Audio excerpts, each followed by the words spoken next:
Hey burners, I'm a night owl, so I usually end up going to sleep early in the morning, like 7 or 8 or so, and then getting up around now. And I get up now, and guess what the hell I see? Comey. He already came out with his decision, which I'm glad it didn't drag on and on. But just wait. So he goes up to the podium calmly and methodically, demolished every single Clinton lie, spin, and evasion regarding her misuse of classified information. Months of deception blew up in her face, and then Comey decided to make her president of the United States. Rarely has 30 minutes of television so perfectly encapsulated the decline and fall of rule of law and the extraordinary privileges enjoyed by America's liberal and elite. After listing abuse after abuse after abuse and detailing lie after lie, Comey declared that no reasonable prosecutor would prosecute Hillary for her obvious and manifest crimes. It's good to be a Clinton, isn't it? As we think about the magnitude of Hillary's wrongdoings, consider the facts as uncovered by the FBI investigation, begin with the stunning and sobering reality that Clinton sent and received secret and top secret information from her unclassified, unsecure email account, nor did it matter that the emails weren't marked classified. Again, moreover, the FBI found several thousand of Clinton's work-related emails that had not been turned over to the state, including emails that contained classified information. Comey noted that her personal email server was less secure than Google. Consider the fact that the FBI determined that hostile actors gained access to the private email accounts of people Clinton corresponded with, and the FBI believes it is possible that hostile actors gain access to her personal account. Any member of the military or any civilian not directly affiliated with Hillary Clinton to engage in such conduct and get away with it is not even fathomable. The first thing that would happen is you would lose your security clearance. Next, you would lose your job. Finally, good luck escaping prosecution. Comey claims that prior prosecutions include some combination of intentional and willful mishandling of classified information, or vast quantities of materials exposed in such a way as to support an inference of intentional misconduct. Well, what? Or indications of disloyalty to the U.S. or efforts to obstruct justice. So her deletion of those emails was not an effect to obstruct justice. After the request was sent in, he claimed that, as people do, they delete emails along the way. No, there was a massive purge of her emails. But those aren't the elements of the relevant crime, which merely requires prosecutors to prove Clinton guilty of gross freaking negligence. In removing classified information from its proper place of custody, that's gross negligence. Yet, even if those were the elements, Comey outlined many of them in his statement. Hillary Clinton mishandled classified information when any reasonable person in her position should have known unclassified systems were no place for that type of information. She deleted emails that should have been preserved. She housed national defense information on a server less secure than Gmail.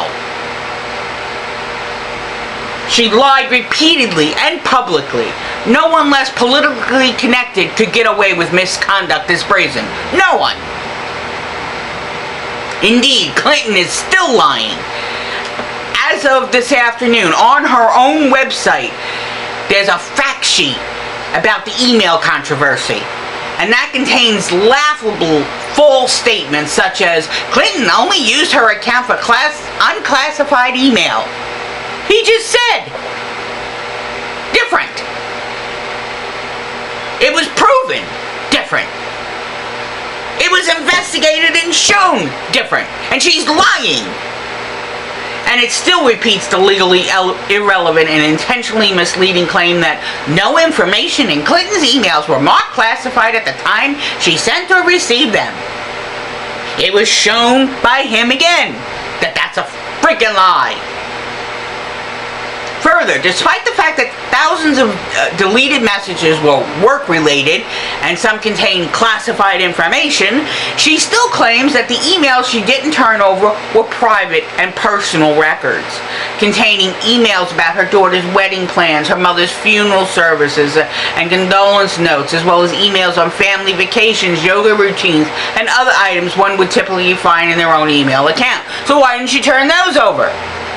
If they're only about, everybody knows her mother died, everybody knows her daughter got married, maybe everybody didn't know that she does yoga or whatever, but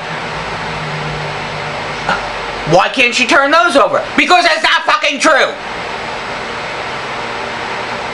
It would be a mistake to consider this outrage in isolation. Scandal and incompetence follow Hillary Clinton like the cloud of like a complete cloud. She botched the Libya intervention so thoroughly that the country is now in ISIS's playpen. Her State Department left men alone to die in Benghazi. Then she misled the American people to cover up her own failure. Her family foundations is a pay-to-play influence peddling operation, and now we know that she mishandled classified information and lied to conceal her own wrongdoings. But rules and standards are for the regular people. The FBI demolished every Clinton excuse and blew apart every Clinton lie, but soon she might well walk into rooms serenaded to the sweet sounds of "Hail to the Chief." To paraphrase the words of Benjamin Franklin, we've got a banana republic if Hillary can keep it. Now that was from the National Review. I had to read that. I could have rewritten it, but it was so dead on perfect. There was another article that I read prior to this, and her actions checked every box required for felony violations of Section 793F of the Federal Penal Code, Title 19, which states lawful access to highly classified info. She acted with gross negligence in removing and causing it to be removed from its proper place of custody, and she transmitted it and caused it to be transmitted to others not authorized to have it. That's a patent violation of her trust. Comey even said that she was extremely careless and strongly suggested that her recklessness has very well likely led to communications being intercepted by foreign intelligence services. Her own emails as well as ones she corresponded to. But still, he recommended against prosecuting the law violations, for he thinks this because of no intent to harm the U.S. It gives her a free pass.